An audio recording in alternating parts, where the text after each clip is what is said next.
Hoje conosco aqui, Bispo Júlio Vertulo, né? Vertulo.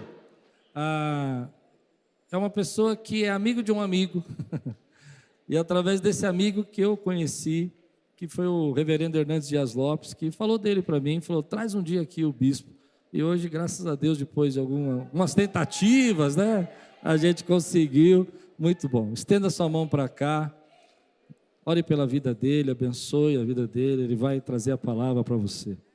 Senhor, muito obrigado, Pai, pela vida do teu servo que está aqui conosco. Eu te agradeço, Senhor, pela presença dele, Senhor, porque o Senhor tem usado a vida dele e eu creio que o Senhor vai usar a vida dele para que nós possamos ser alimentados também, Senhor. Que toda sorte de bênçãos, que os sonhos do teu servo, que o ministério, a igreja, tudo, Senhor, prospere para a honra e glória do Teu nome, Senhor. Nós nos alegramos, Senhor, com as bênçãos que o Senhor tem derramado sobre a vida dele, em nome de Jesus. Amém. Antes do bispo começar, levante bem alto sua Bíblia. Ele nunca viu isso, acho que ele não sabe que a gente faz isso. Isso aqui é o nosso jeito. Diga aí comigo.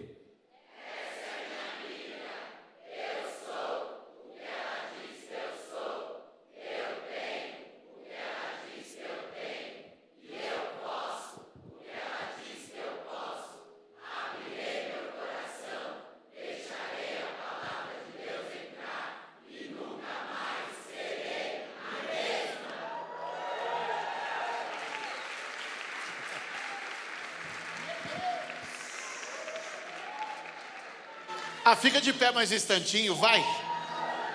Levanta as tuas mãos bem altas assim. Depois de uma declaração dessa, o céu já está rasgado, a graça de Deus já está derramada sobre nós.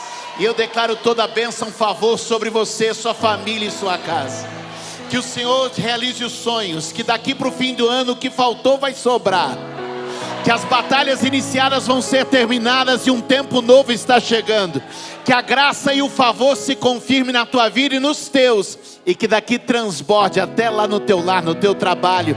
Que essa noite seja uma noite de cura, de libertação, de restauração. Seja uma noite de alegria, de paz, de vitória. Seja uma noite de celebração e de manifestação do poder. Sua mente está aberta, seu coração está pronto.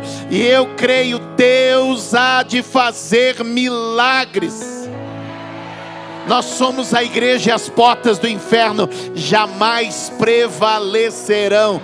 Seu caminho vai ser aplanado, e se por um caminho o inimigo veio, por 7 ele vai fugir. Este é o dia que o Senhor fez, eu creio. E nós estamos celebrando na presença dele. Você crê nisso? Vire para a pessoa que está do seu lado, dê o seu melhor sorriso para ela e fala, que bom que você veio. Fala para ela assim, ó, no melhor lugar, com as melhores pessoas. Se você crê que Deus vai falar com a gente, dê o seu melhor aplauso nesta noite. Celebre a Ele, que alegria, que privilégio. Meu Deus.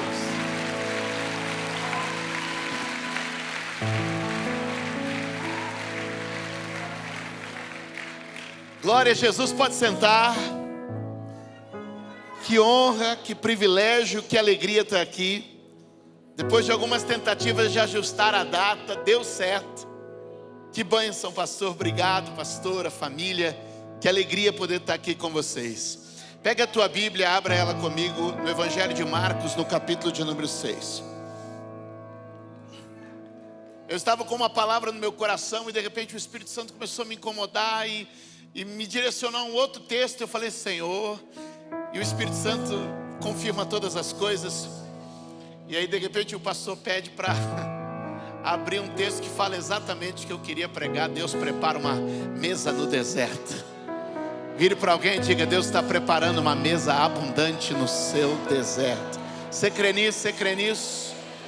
Deixe sua Bíblia aberta no capítulo 6 de Marcos. Enquanto você vai abrindo, eu quero me apresentar. Meu nome é Júlio, sou pastor há 25 anos em Suzano, São Paulo, lá na Zona Leste, extremo leste, né? ZL total. Sirvo ali com minha esposa Érica, somos casados há 25 anos também. Sou pai do Luiz Gustavo já casado com a Radija, minha nora. Estamos orando por netos agora, queremos netos. Tô no ponto de ser vô. Se dias eu peguei um bebezinho lá na igreja, fiquei papando demais. Falei assim, acho que agora está na hora de ser vô. Sou pai da Ana Júlia. Ana Júlia está fazendo seminário em Dallas, nos Estados Unidos. E está comigo hoje a Mariana. Cadê a Mariana? Está por aí, né? A Mariana está na mídia aí, já se envolveu com a turma da mídia. É uma área que ela gosta e curte. Glória a Deus por isso.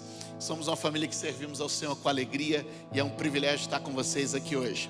Ali fora você vai encontrar o meu livro 10 chaves para uma liderança extraordinária. Esse é meu 9º livro. Eu trouxe somente ele hoje. Os outros estão esgotados, estou esperando uma entrega. Mas esse é o último livro que eu lancei, o mais recente, melhor dizendo, onde eu coloquei 10 chaves sobre o modelo de liderança de Jesus. Jesus liderou com autoridade sem ser autoritário. O autoritário fere, o autoritário afasta, o autoritário diminui. A autoridade cura, a autoridade aproxima, a autoridade eleva. Jesus nunca foi um líder teto, você vem até aqui. Não, Jesus sempre foi um líder base. É daqui para frente, é daqui para cima. A liderança de Jesus é uma liderança transformacional. Mais do que o resultado é quem você se transforma enquanto realiza. É no caminho que as coisas acontecem. Liderança é o remédio de Deus em tempos de crise. Na história da humanidade, na história da igreja, na história de Israel, na história das companhias, na história dos governos, sempre que há uma crise se faz necessário um líder. Liderança sempre tem oportunidade no meio dos problemas. Quando alguém está sofrendo por problemas, o líder vê uma oportunidade extraordinária. O problema é o degrau que o líder procura. Se você tem muitos problemas à sua frente, são degraus para que o líder possa subir. Aconselho você a adquirir essa literatura, até porque quem lê e se prepara para ser líder, o salário dobra em algum tempo. Com a promessa dessa, só não compra agora. Está ali, vai ser um privilégio poder compartilhar com vocês essas 10 chaves. É algo do coração de Deus e que a gente está muito feliz, está espalhado no Brasil. E eu estou muito contente por isso. E como é aniversário do pastor Carlos, né? Pastor Carlos leva esse, né? Parabéns, pastor.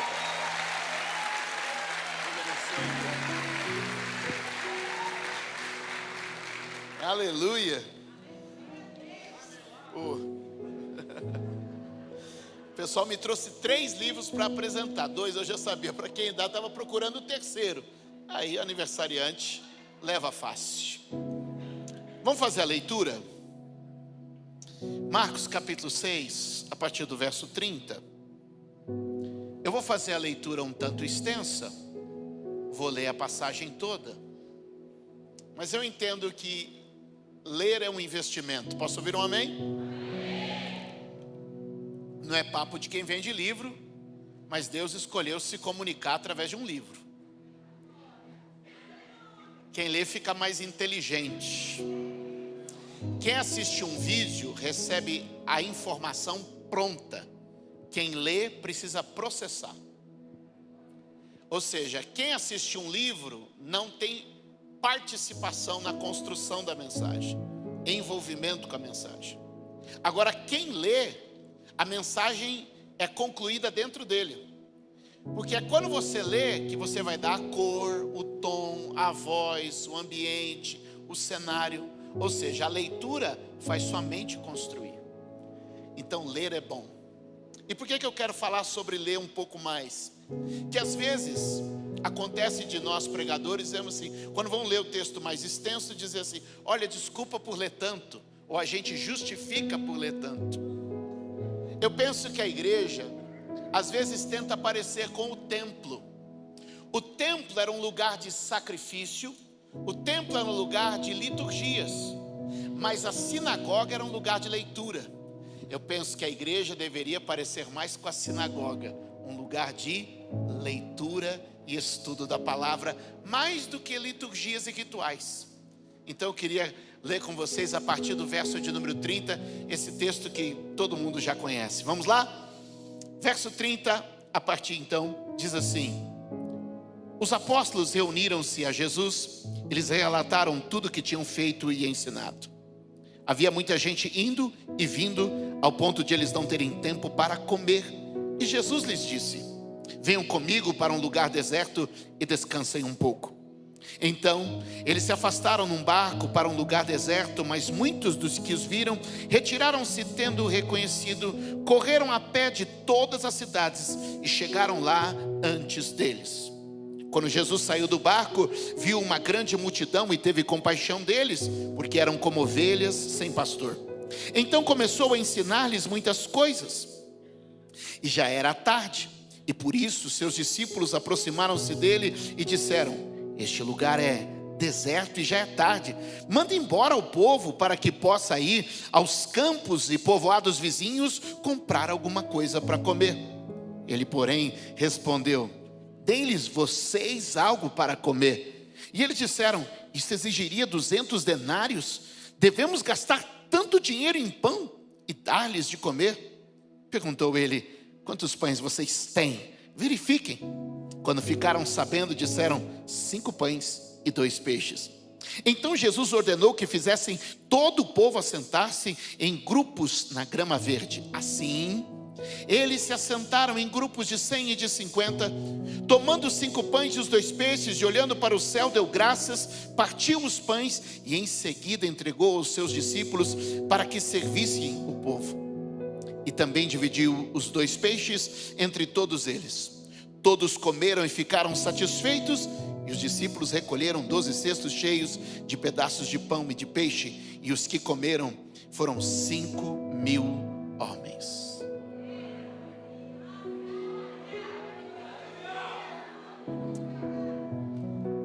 O milagre da multiplicação dos pães e peixes é o único milagre a constar nos 4 evangelhos. Alguns milagres estão em 1, outros estão em 2, raros estão em 3, mas o único milagre a constar nos 4 evangelhos é o milagre da multiplicação dos pães e peixes. Ele acontece bem no meio do ministério de Jesus. Jesus tem um primeiro ano, que é o ano da sua iniciação. Ele vai conquistando fama e reconhecimento. Ele tem um segundo ano que ele se torna extremamente popular. E ele tem um terceiro ano onde ele dá encaminhamento aos seus discípulos. Mas esse é o ápice do ministério popular de Jesus. Jesus nunca falou com uma multidão tão grande antes, nem falou com uma multidão tão grande depois. Pense nos discípulos, a gente está criando a cena. Era a maior multidão que aqueles homens já haviam visto em toda a vida deles. Eram gente de vila pequena, da beira de uma lagoa. Eles eram tão assim os discípulos que eles chamam Mar da Galileia uma lagoa. E eles achavam que era mar. As dimensões que eles estavam acostumados não eram de grandes cidades. Eles veem uma multidão, é a maior de todas. Esse milagre é um milagre que marca uma mudança no nível de ministério e de mensagem de Jesus. A partir dali, muita gente não aguentou mais a mensagem. A partir dali, muita gente começou a recuar. Jesus leva a um outro nível. Os seguidores precisam se tornar discípulos. E assim acontece. Jesus está com os seus discípulos e agora não é só Jesus que está operando milagres. O texto deixa claro no verso 30 que os seus discípulos também estão operando milagres. Eles estão sendo enviados a vários lugares e não é só Jesus que está curando e não é só Jesus que está expulsando demônios. Agora os seus discípulos também curam e também expulsam demônios. A multidão começa a ser atraída. E a Bíblia diz, meus amados, que havia muita gente indo e vindo,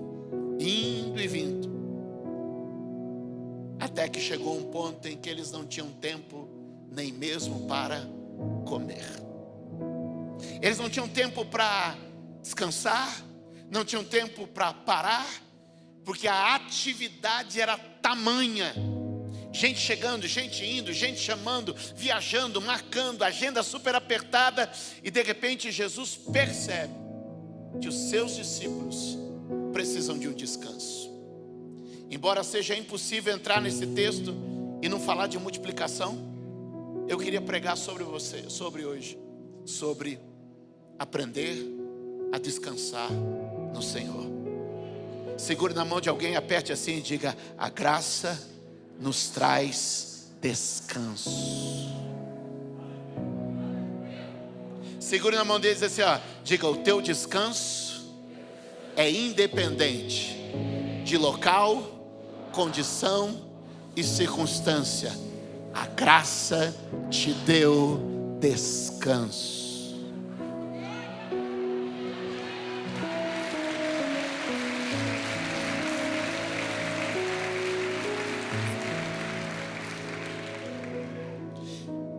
Jesus é o tipo de líder que percebe que os seus discípulos estão cansando. E percebendo que eles estão cansando, faz uma proposta. Qual a proposta? Gente, vamos sair escondido. Vamos pegar um barco. Vamos para uma praia. Descansar. A gente está correndo demais. A gente está com muita tarefa. Vamos para a beira da praia. Te nada um pouco, assa um peixe, joga a bola, joga conversa fora, dorme um pouco, toma um sol, aproveita a vida.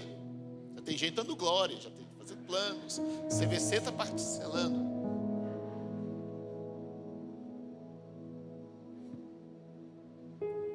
Repita comigo: o descanso é a nossa posição.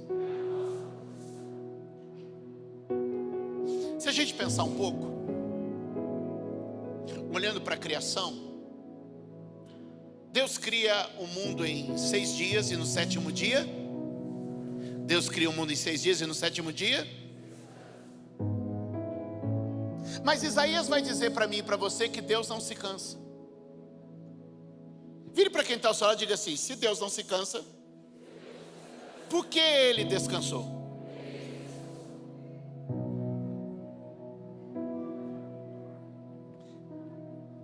Porque descanso não tem a ver com cansaço. Descanso tem a ver com uma certeza. Gente cansada às vezes não consegue descansar. Tem gente que batalhou esse dia inteiro. Tem gente que correu de um lado para o outro. Tem gente que suou. Tem gente que ainda nem chegou em casa. E quando chegar hoje em casa, a preocupação, a incerteza e a insegurança não o deixa descansar. Porque não basta estar cansado, é preciso ter certeza. Descanso não é para quem está cansado. Descanso é para quem confia. Repete comigo: descanso não é para quem está cansado. Descanso é para quem confia.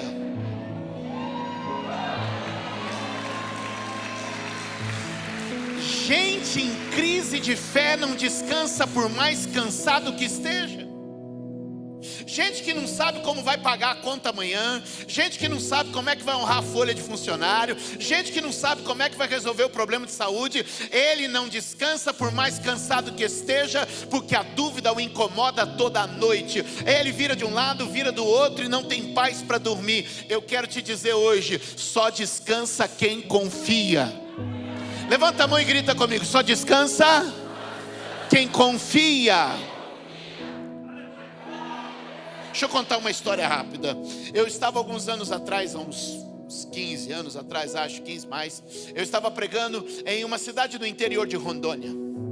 Aquelas épocas, meu irmão, voar para a Amazônia era um desafio. Hoje ainda é. A minha esposa deveria estar voltando de Rondônia hoje. Ela não conseguiu ir por causa das queimadas. O voo não conseguia levar até o interior de Rondônia.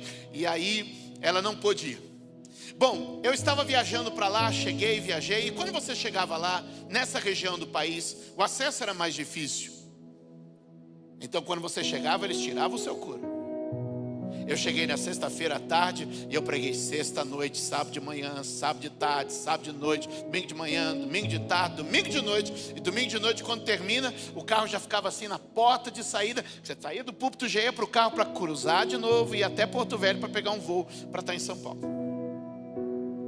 Bom, escalaram 2 rapazes para me acompanhar até Porto Velho, levando aí de Ariquemes a Porto Velho. Dava umas 5 horas de carro mais ou menos. E lá fomos nós. Quando o primeiro rapaz arrancou com o carro, já deu para perceber que ele não sabia dirigir. Meia roda, braço duro. Eu falei: senhor, eu vou morrer. O outro rapaz também percebeu que esse não sabia dirigir. Não sei porque escalaram ele, mas escalaram. Às vezes é o que tem. O outro rapaz deu um jeito, com alguma graça, e tentou trocar, e trocou e pegou o carro e falou: agora eu levo. E essa até que dirigia direitinho. E fomos em frente, começamos a pegar estrada, 1 hora de estrada, 2 horas de estrada. Só que esse rapaz que estava dirigindo também estava nos cultos, Théo. Sexta-noite, sábado de manhã, sábado de tarde, sábado de noite, domingo de manhã, domingo de tarde, domingo de noite. O que você acha que começou a acontecer com ele? Exatamente o que o pastor Carlos fez ali. Ele começou a pescar. Eu olhei para ele e falei: encosta esse carro que eu levo. Imagina os diáconos aqui, o pastor sabendo uma coisa dessa, é matar o diácono. Eu falei: encosta que eu levo. Mas eles viraram para mim e falaram: pastor, o senhor está cansado. Eu falei: eu estou cansado, mas eu não confio. Porque só descansa quem?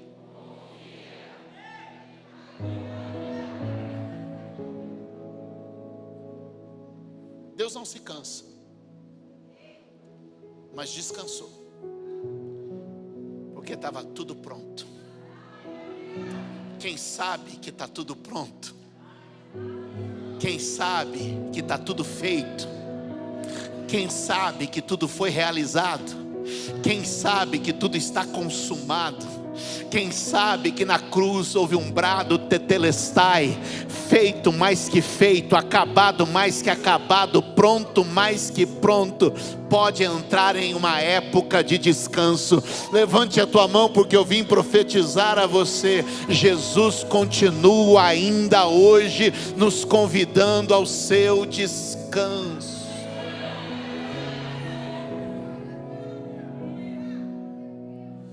Põe a mão no ombro de alguém e diga assim: aprenda a começar pelo descanso. O descanso não está no fim, o descanso está no começo. E eu provo. Estão comigo? Olha só, a criação tem uma sequência extraordinária. Se você olhar com um pouquinho de detalhe, você vai perceber que tudo que Deus cria num dia dá condição para o que vem no dia seguinte. Essa é uma lógica de Deus. Então, num primeiro dia, Deus vai criar a atmosfera, para depois Deus criar a vida, e depois dessa vida, Deus vai criar o que sustentaria dessa vida, e assim por diante, uma ordem lógica, onde tudo que Deus cria agora dá condição para o que vem no próximo. Para simplificar e não ficar muito científico nem muito detalhado, é mais ou menos assim: Deus não criou o boi para depois criar o capim. Deus primeiro cria o capim, depois cria o boi. Já pensou, Deus cria o boi e fala assim: e agora, o que eu dou para esse bicho comer? Não. Quando Deus criou o boi, estava lá porque Deus cria a provisão antes da necessidade. Já estava lá. Se uma coisa é criada aqui para dar condição para o que vem, quem é criado por último? Quem é criado por último? No sexto dia? O homem. A mulher. Ou seja, tudo que a gente precisava para viver já estava criado em Deus. E é por isso que quando Adão se apresenta para o seu primeiro dia de trabalho, se ele é criado no sexto dia, qual é o seu primeiro dia de trabalho? Né? Se eu vim trabalhar e falar assim: Adão, então, aqui a gente tem uma regra. É meu primeiro dia de trabalho, gerente geral da terra. Então, Adão, nosso primeiro dia aqui, seu primeiro dia, caiu num sábado. O seu primeiro dia caiu no descanso. Começa descansando e depois trabalha. Pastor, não entendi, vai ficar mais claro agora. Quando você olha para a Bíblia, como é que o horário da Bíblia está organizado? O dia começa de manhã, quando você sai para trabalhar, ou de noite, quando você vai descansar? Na cronologia da Bíblia, o dia começa quando você sai para trabalhar ou quando você vai descansar? Se o dia começa na viração do dia, se o dia começa ao anoitecer, significa que primeiro Deus te dá descanso para depois te dar.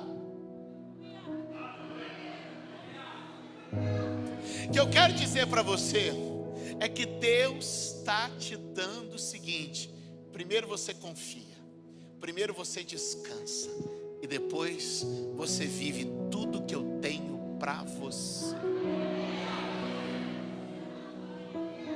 Levante a mão e diga: a fé começa pelo descanso.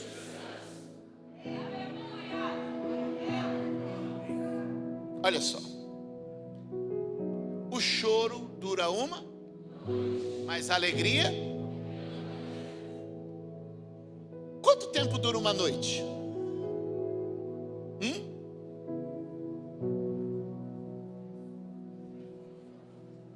Quanto tempo dura uma noite?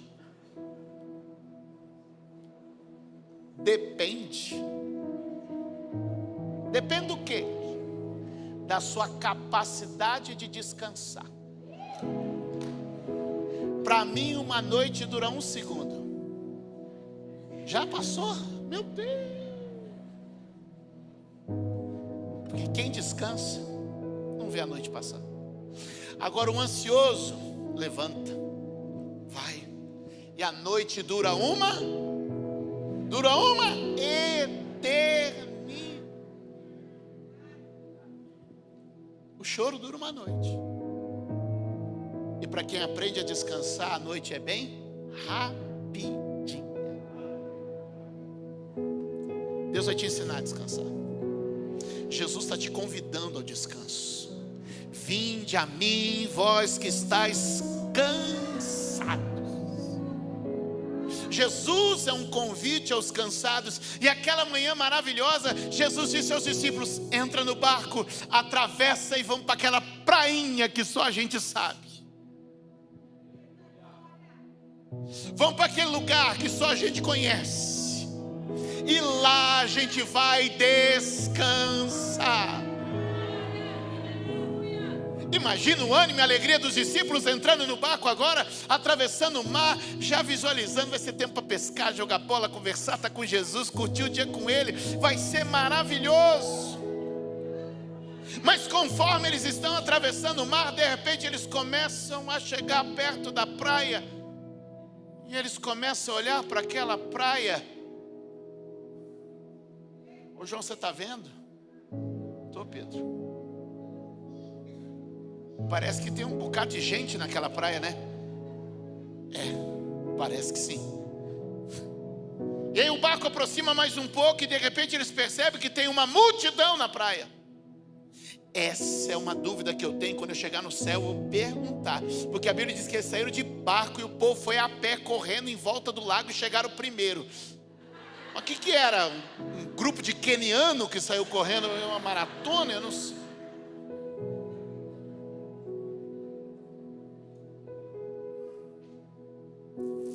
E eu fico imaginando as reações dentro do barco. Eu fico imaginando Tomé vendo a multidão lá. Eu sabia que não ia dar certo, estava bom demais para ser verdade.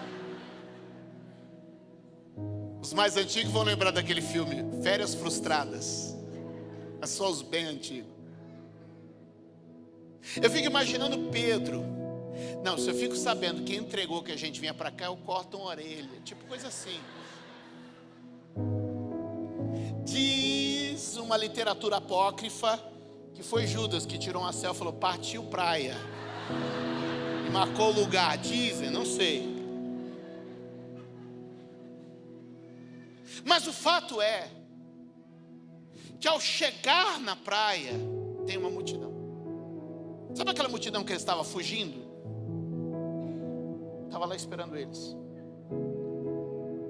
Sabe aquela multidão que eles estavam evitando porque estavam cansados, não tinha tempo para comer, não tinha tempo para dormir, não tinha tempo para conversar? Estava lá esperando eles.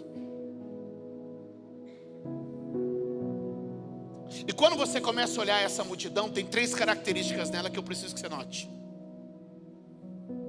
Era uma multidão de gente pobre. era uma multidão de gente com fome. E era uma multidão de gente doente. O texto deixa muito claro: pobre, doente e com fome. E a pergunta que eu lhes faço hoje é: quem descansa no meio da pobreza? Quem descansa no meio da doença? Quem descansa no meio da necessidade? Quem consegue descansar com as coisas faltando? Quem consegue descansar com dinheiro mais curto? Quem consegue descansar com uma doença na família? E às vezes tudo isso se mistura e fica diante da gente, roubando a nossa força, roubando a nossa energia, porque eu preciso pagar a conta, eu preciso suprir a necessidade, eu preciso cuidar de quem está mal. E os discípulos chegam e falam assim: Senhor, o que está acontecendo? Mas sabe o que eu acho maravilhoso? É que Jesus naquele dia vai nos dar uma lição, que o nosso descanso não depende de circunstância, não depende de condição, não depende de recurso. O nosso descanso não está na saúde, no dinheiro ou nos prazeres. O nosso descanso está em uma pessoa, e se Ele está comigo, eu descanso na necessidade, eu descanso na dor, eu descanso na vida. E eu vim profetizar para alguém aqui hoje, que a vida está te cansando. Pela graça de Deus eu encontrei nele o descanso. Pela graça de Deus eu encontrei nele a paz. E eu vim liberar uma palavra: nada nem ninguém vai roubar a tua paz, porque Ele é o príncipe da paz, Ele governa a nossa paz. Quem pode dizer amém? Dá um aplauso ao Senhor neste lugar. Eu sinto sua graça sobre nós.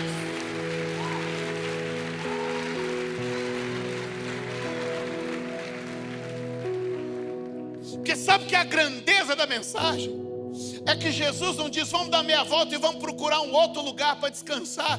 Jesus olha para a multidão de gente pobre, de gente doente e de gente com fome e diz assim: vamos convidar eles para o nosso descanso, vamos trazer eles para o nosso descanso, vamos compartilhar com eles o nosso descanso.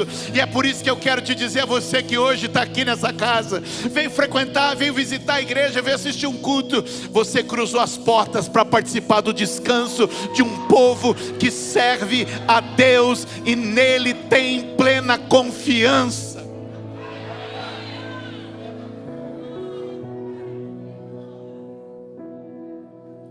Mas a gente é resistente, sim ou não? Como é seu nome? Hã? Dan? Só nós, Dan. Às vezes Jesus nos convida ao descanso, mas a gente dá desculpa para não descansar. E o texto mostra para nós, pastor Nassir, 3 desculpas universais que todo mundo sempre usa para não descansar. Olha o que Jesus disse: convida esse povo para lanchar com a gente, convida esse povo para curtir a praia com a gente, organiza aí um piquenique coletivo com todo mundo, convida eles para o nosso descanso. Mas os discípulos têm 3 desculpas universais que todo mundo dá para não descansar. Número 1: Senhor, o lugar é deserto, aqui não dá, nessa geografia esquece, nessa área aqui não é bom. Eu moro no Brasil, Senhor, como é que eu vou descansar? O Senhor não sabe onde eu vivo? Olha, esse ponto não é bom, olha, esse setor não é bom. A gente sempre diz que o lugar que está não é. O lugar é deserto, Senhor.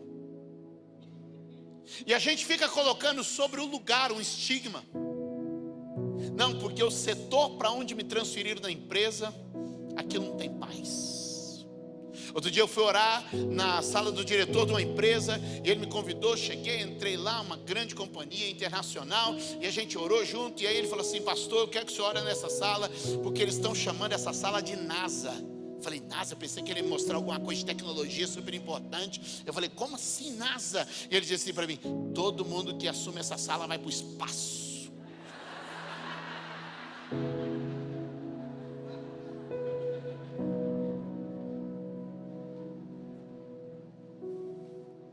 O lugar não é bom. Ao lado de Suzano tem uma cidade chamada Poá. E em Poá a gente tinha uma igreja alguns anos atrás. Eu estava na minha sala, de repente a secretária anunciou que o pastor da igreja de Poá, a gente tem essa igreja hoje, uma igreja linda, maravilhosa lá em Poá, tinha vindo para falar comigo. Eu falei, peguei, deixa ele entrar. Ele entrou na minha sala, com o molho de chave da igreja, colocou em cima da minha mesa assim, não dá. Aquela igreja é a igreja de um povo orgulhoso, duro, difícil de trabalhar, eu não aguento mais. E deu as coisas, foi embora, largou a chave lá. Eu peguei a chave, fiquei olhando. E ele falou tanta coisa daquela igreja, tanta coisa daquele lugar. Eu fiquei olhando. Aí me veio uma ideia. Aí pedi para minha secretária, chama fulano para cá. Fulano veio e tal, chegou. O senhor chamou? Eu falei, rapaz, você está orando? Eu sinto que Deus sorriu para você hoje. Ele falou, pastor, você conhece, né? Estamos orando, estamos aí, amém, amém, amém. Eu falei, não, você não está entendendo. Papai hoje lembrou do seu nome. E você sabe que parte do profético, só entre nós, tá? Parte do profético é o show, é a performance. Não é ou não é? Pode ver que todo profeta tem uma performance, tem ou não tem? Tem ou não tem? Tem uma performance, todo profeta tem. Tem Eliseu, Elias, sempre tem uma performance. Aí eu falei assim para ele, estende a sua mão. Ele estendeu. Porque a performance ajuda a fixar a mensagem. A hora que ele estendeu, eu coloquei a chave na mão dele e falei, esse que o Senhor te entrega. Ei! Dei até uma tremida e segurei. Eu falei, o Senhor te entrega uma igreja de um povo cooperador, de gente cheia do Espírito Santo, corajosa para romper e ganhar aquela cidade. E ele foi. Deu 15 dias, ele voltou. Quando ele volta, a secretária anuncia, fulano está aí. Na hora que ele falou, fulano está aí, eu falei assim, Senhor, fomos descobertos. E eu quase que vejo Deus falando assim, fomos? E ele entra chorando. Chorando. Eu falei, o negócio lá tá pior que eu pensava. E ele chorando, fala assim, o senhor é um pai. Que igreja boa. Que povo bom. Vai ser maravilhoso ali. Eu vim te dizer que não tem deserto capaz de roubar teu descanso. Não tem pedreira capaz de roubar teu descanso. Não tem lugar ruim capaz de roubar teu descanso. Ah, mas me transferiram de setor, é lá que você vai brilhar. Ah, mas me jogaram de escanteio naquele canto que o rio vai correr. Vire para alguém e diga, não tem lugar que rouba teu descanso. A segunda desculpa universal é tempo. A gente sempre diz que não descansa por causa do tempo. Não dá tempo, está corrido, não tem tempo. O tempo não deixa, o tempo não permite. Foi o que os discípulos disseram, Senhor, o lugar é deserto e a hora já é avançada. O tempo não me permite. E eu vim dizer para você que está oprimido pelo tempo, levante a tua mão que o Senhor te livra hoje. Ele ainda faz o sol parar, Ele ainda faz o relógio adiantar, o relógio voltar. Ele ainda segura o tempo, Ele ainda mexe nas horas. Ele nos ensina a remir o tempo. Este é o tempo que o Senhor fez. Este é o dia que o Senhor nos deu. Este é o tempo apropriado de Deus para mim e para a sua vida. A Bíblia diz que a falta de sabedoria dizer os tempos passados são melhores do que estes. E muitas vezes a nossa desculpa para não descansar é que eu não tenho tempo.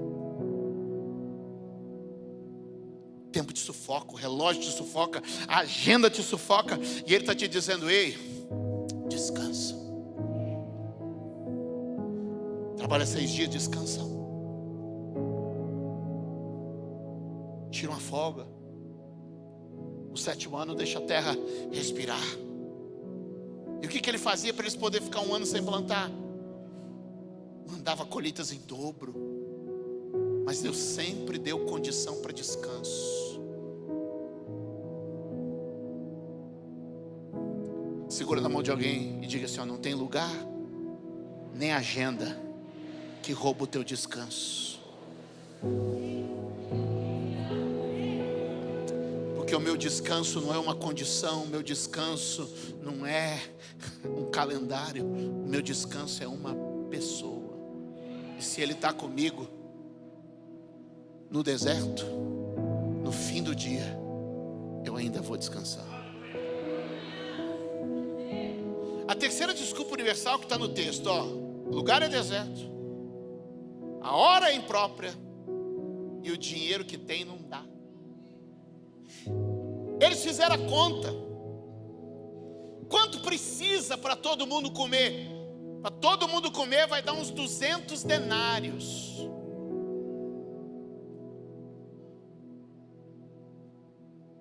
Ô Judas, quanto tem? Vou perguntar para Judas. Judas vai lá, faz a conta. 100, 200, 300, 400, 500, 600, 700, 727. Gente, não dá. Judas caiu na Lava Jato, fácil. Olha para mim. Por que a gente não descansa? Porque o lugar é ruim. Aqui ninguém descansa. Que hora apertada, a agenda não permite. É porque o dinheiro nunca deixa. O dinheiro não dá. Para descansar tem que ter muito dinheiro. Tem que estar com o dinheiro sobrando. É ou não é? E a gente vive uma vida sem descanso, porque nunca está num bom lugar, nunca é uma boa hora e nunca tem o suficiente. E a gente começa a trabalhar cedo, morre de trabalhar e vive uma vida inteira sem descanso. Porque a gente continua olhando para as circunstâncias ao redor, para as circunstâncias do bolso, para as circunstâncias do relógio, mas não olha para aquele que tem convidado a gente a descansar nele.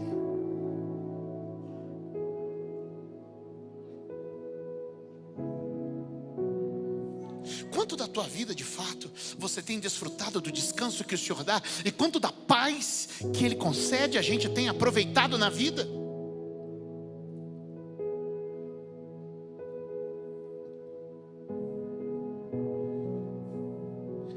Deus que prospera e que multiplica na nossa vida e que nos abençoa. Quantos podem dizer amém neste lugar?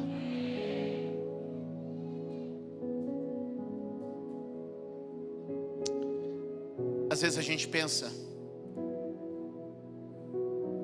que só o dinheiro vai trazer descanso, só as férias vão trazer descanso.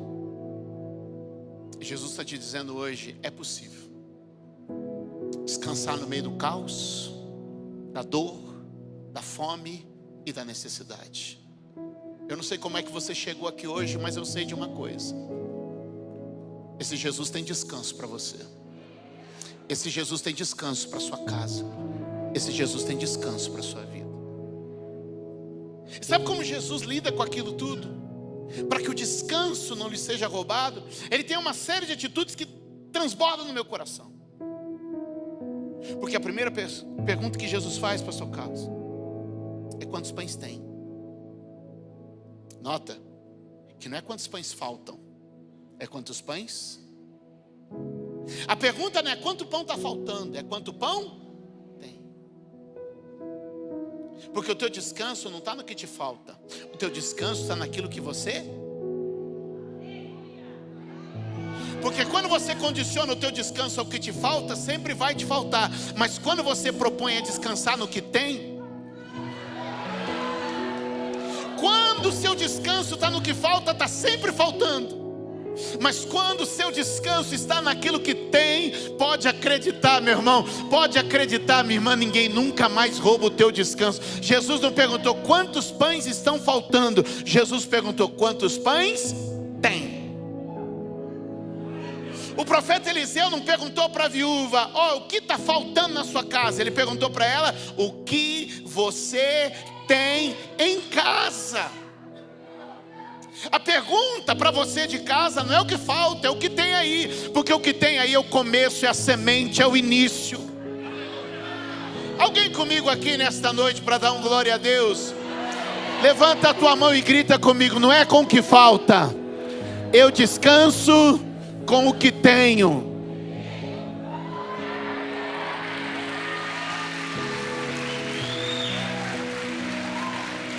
A pergunta não é o que falta, a pergunta é o que tem.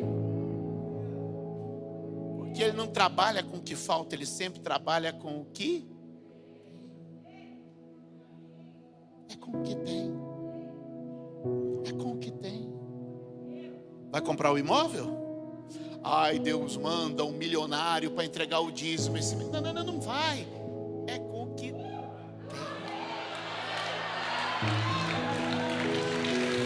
É com o que tem.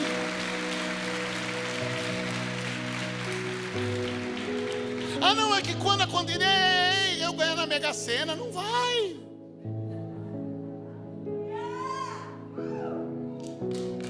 É com o que tem.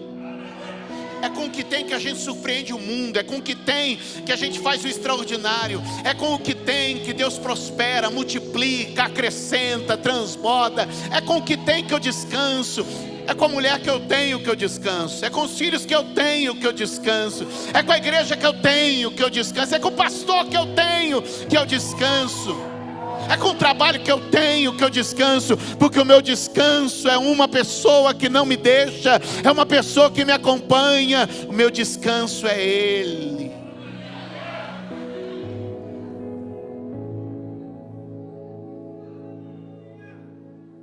Quantos pães? Tem. E alguém vem e diz assim: quer que um menino que tem 5 pães e 2 peixes. Olha só. Só nós. Eles não contavam os meninos, nem contavam as mulheres. O pão estava na mão de quem não era contado. Quer dizer que tem recurso que não está na planilha, não está no extrato, não está na conta, está em algum lugar escondido, que ninguém contou, que ninguém viu, mas que Ele sabe, está lá.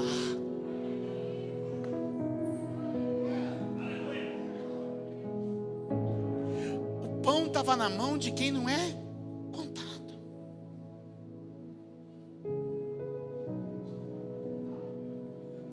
O recurso já está aí. Você entendeu? Você só não sabe. Porque está num lugar que não é contabilizado. Não está na receita, não está no lucro, não está no juro, não está no empréstimo. Não aparece no Excel, na planilha, no caderninho. Está num lugar não contabilizado. Na vida de cada um de vocês tem um recurso maravilhoso e extraordinário que não aparece na contabilidade. Tem aqui um menino com 5 pães e 2 peixes. E como é que eu acesso esse recurso extraordinário que Ele tem para mim? Jesus me dá uma lição, porque Ele pega os pães e os peixes, e a primeira coisa que Ele faz, sabe qual é? Ergue os olhos, porque é do alto que vem o socorro. Porque existem janelas nos céus que se abrem, E quando elas se abrem, vem a maior abundância. O que Jesus fez foi tirar o olho da multidão e colocar os olhos na provisão do céu. O que Jesus fez foi parar de olhar o problema e começar a olhar para onde tem solução. O que Jesus fez foi mudar o sentido da sua visão. Eu quero te dizer hoje, para de olhar o problema e olha para a solução. Para de olhar a necessidade e olha para a provisão. Para de olhar para a terra e começa a olhar para o céu. O que Jesus fez foi parar de olhar para a multidão pobre, doente e faminta. Começou a olhar para o alto, de onde vem o socorro. Diga comigo, mudar a visão. Todo mundo de novo, mais forte. Depois que ele mudou a visão, olha o que ele fala. A Bíblia diz, deu graças. Deu graças. Agradeceu. Enquanto tinha uma palavra de falta, não tem, não dá, Jesus começa a dizer, obrigado. Graças te dou. Obrigado, Jesus. Ele não mudou sua visão, ele também mudou sua confissão, sua maneira de expressar e de dizer algo sobre aquilo que ele tinha. O que eu e você chamamos de pouco, o Pai está chamando de semente. O que a gente está chamando de fim, ele está chamando de começo. A mulher disse para Elias, tua serva tem aqui um punhado de farinha, um pouco de azeite, é comer e morrer. E o profeta disse, não, isso aí não é fim, isso aí é começo. Vai e faz um bolo e depois você vai ver que a farinha não vai acabar, o azeite não vai secar e o Senhor vai multiplicar extraordinariamente. Diga comigo, mudar a visão. Mudar a confissão.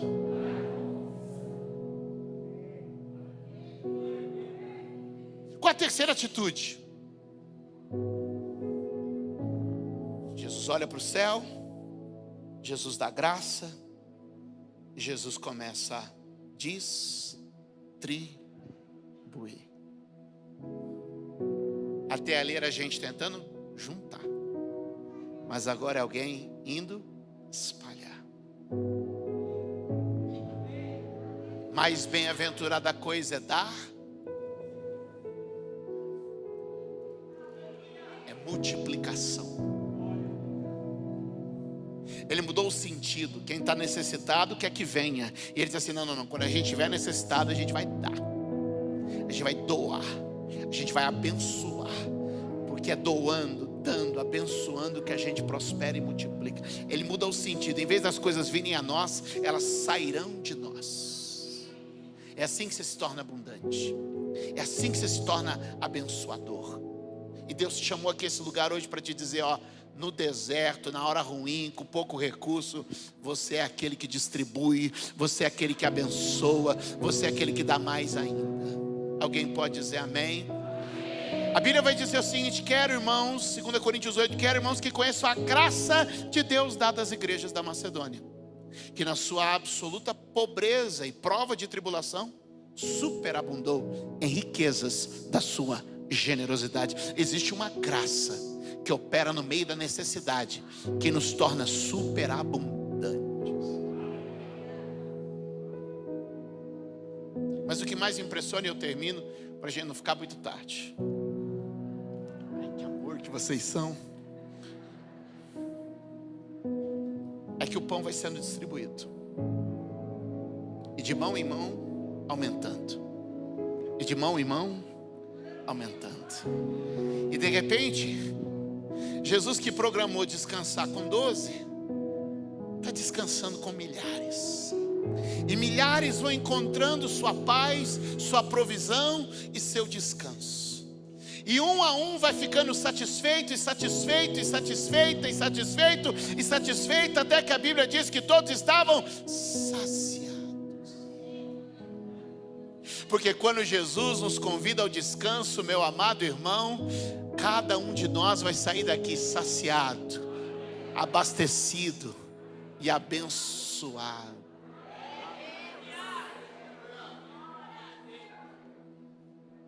Mas esse para mim não é o milagre mais impressionante. E por que não? Porque a Bíblia diz que Jesus mandou recolher o que sobrou. Recolher o que? E a Bíblia diz que eles foram devolvendo o pão que sobrou. E ao devolver o pão que sobrou, constatou que eles recolheram 12 cestos cheios de pedaços de pães. E aqui que vem para mim o mais extraordinário. Olha para mim. E aí eu termino. A Bíblia diz que aquelas pessoas estavam, alguns deles, há 3 dias de viagem. Quantos dias? 3 dias de viagem. Você lembra como era aquela multidão? Lembra? Pobre, doente e com fome. Como é que era a multidão? Pobre, doente, com fome. Todo mundo, vamos lá. Pobre, doente, com fome. A pergunta que eu lhe faço agora, lógica. Eu sou pobre, de uma família necessitada. Estou há 3 dias de viagem da minha casa. Eu devolvo o pão para o cesto ou guardo para levar comigo no caminho? Responda. Honesto. Eu tenho um pedaço de pão. Tenho 3 dias para voltar para casa. Um deserto para atravessar. Sem graal na estrada.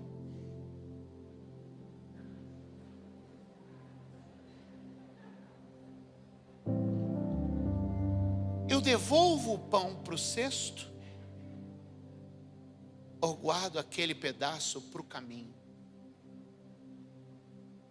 Responde para mim. Guardo para o caminho. O racional, o lógico, o óbvio é o quê? Guardo este pedaço para o caminho de volta.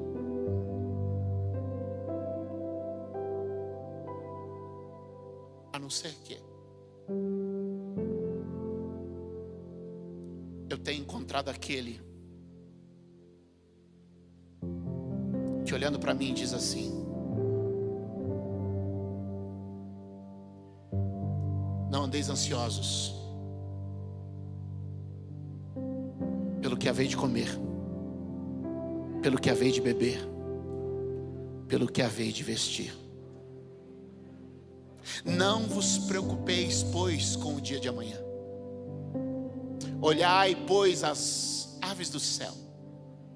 Elas não plantam, elas não colhem, elas não ajuntam em celeiro, contudo o vosso Pai as alimenta. Olhai os lírios do campo. Eles não tecem, não fiam, não costuram. E eu vos digo que nem mesmo Salomão se vestiu como um deles. Se Deus assim veste a erva do campo, que hoje nasce, amanhã seca e depois é lançada no fogo, não vestirá muito mais a vós, homens de pequena fé? Portanto, não andeis preocupados, pois, com o dia de amanhã. Basta cada dia seu próprio mal.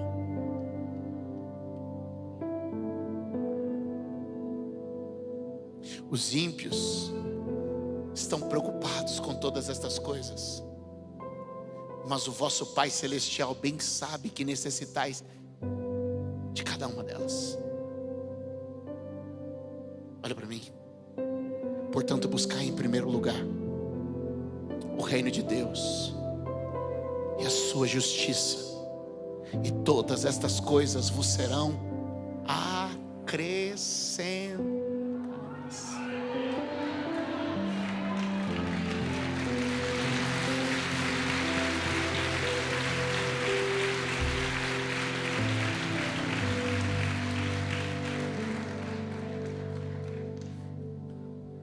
Por que eu posso devolver o pão para o cesto?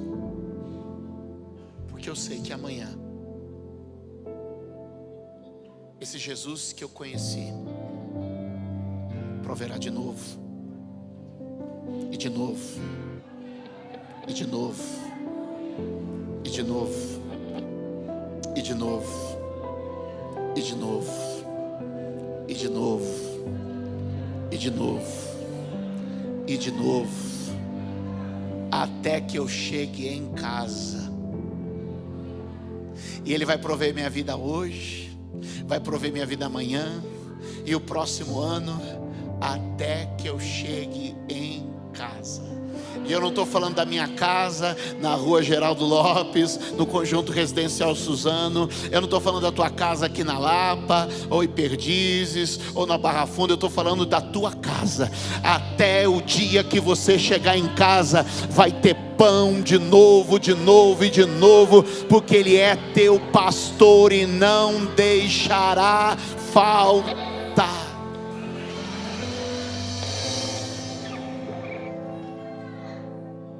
Fica de pé.